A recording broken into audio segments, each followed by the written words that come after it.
Hello, it's Anna here from Papercraft Create and welcome to my channel. This video is part of a giveaway hop for Kendra's card challenge number 12. Thank you so much for joining us. I will be creating a card using card sketch number 8. Now in this video I'll be using products from Polkadoodles, one of our super sponsors, and that'll be their papers, the Winnie White Christmas papers. And I'll also be using some Rosette dies from prize sponsor Uniquely Creative. So you'll see me making one of these rosettes. Now I am using one of the small rosette dies. There is a small, medium and large die set, different die sets. So with this one here, all you need to do is cut out one for the small one, and what it does actually do is also create some score lines. So my apologies that part of this is off the screen, but basically I'm just folding all of those score lines to start with one way, just to create the score, and then I will fold them back and forth to create that concertina style of folding, which you would make with just a regular rosette. Now you may be asking, rosette dies? Obviously you can make them without a die, however this just makes them so super easy, and they have some beautiful edgings on them as well, which you know is easy. You just cut it out and it's got a great little edge on the end of it too. So these make wonderful embellishments, and I'll be using this as a focal point on my embellishment. Now also I will link a video below, which is actually from Uniquely Creative, and it's a very great short video on how to make the rosettes, and it does tell you a little bit more about the product itself. So as I mentioned earlier, this is a giveaway hop, so I'd encourage you to have a look at all the design team members. We're each creating different sketches from challenge 12. And you can also win a digital download from Kendra herself. So once you've watched all the videos, if you wouldn't mind filling in the Google form that's linked below, the giveaway will sort of end the 10th of December. So if you get a chance to watch all those videos, fill in the form, and then you'll go in the running to win a digital download from Kendra. So just a little bit about Kendra's card challenge. If you're unfamiliar with the challenge, it is a card making challenge where Kendra provides free PDF for cutting templates, 6 6x6 pattern paper pieces, and also 15 cards to make with those pieces. So it's a great challenge to, you know, get through your stash and also, you know, get your creative flow moving.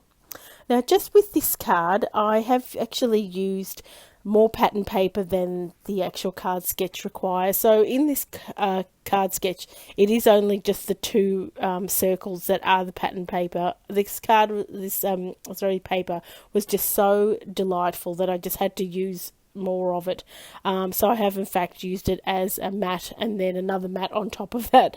I just love these colors, and you know, I love all the blues and greens, and they're just fantastic. So the card sketch is fairly true to the sketch itself, and I am using these circles as my focal points. Now what I have used is a circle that's a little bit bigger than the one, I think it was 2.5 inch circle. This scalloped stitch die is, I think, about 2 5/8 or 2 3/4.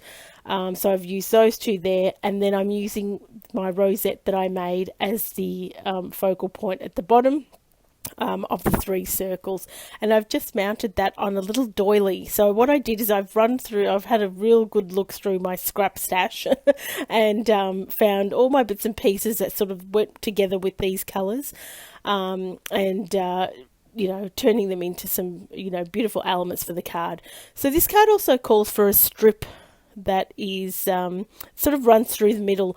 I've decided to add a couple of different strip elements. They were just the white and sort of bronzy coloured strip. That's actually some like a glitter paste through a stencil, just a little scrap of that, and I've just sort of angled it just to give it a little bit of extra interest, and then just added a little blue piece of glitter cardstock, and that just gives it a little bit more of a sort of design element, just really highlights that focal point. And I'm using actually from one of the Uniquely Creative cut apart sheets. It's an older one that I've had. If I can link it, if it's still available, I will. And these are great, ready to go sentiments. Just cut them up and use them. And the other little elements I'll be using are just some stars to embellish. Now, these are all bits and pieces from previous Christmas card making escapades, and I just sort of added in a little bit of rose gold, sort of foiled paper in these little elements with some cut out stars, and I think it's just come out really great, and really I just love it, just the way it's turned out. So I'll leave some links for obviously all products used, also to Kendra's introductory video for the challenge itself. So if you're unfamiliar with it, you can have a look, get a little bit of a better understanding. She explains and shows everything really fantastically, and really encourage you to have a look at all the design team members and the different inspiration that they've created, just to help you along if you're sort of getting stuck with a few of these card challenges. And just there's always some little tip that you sort of gather along the way. So you'll find the next person in the link below, as well as a full list of all the design team members. So I hope you enjoyed this video and enjoy watching all of the inspiration. And until next time, happy crafting.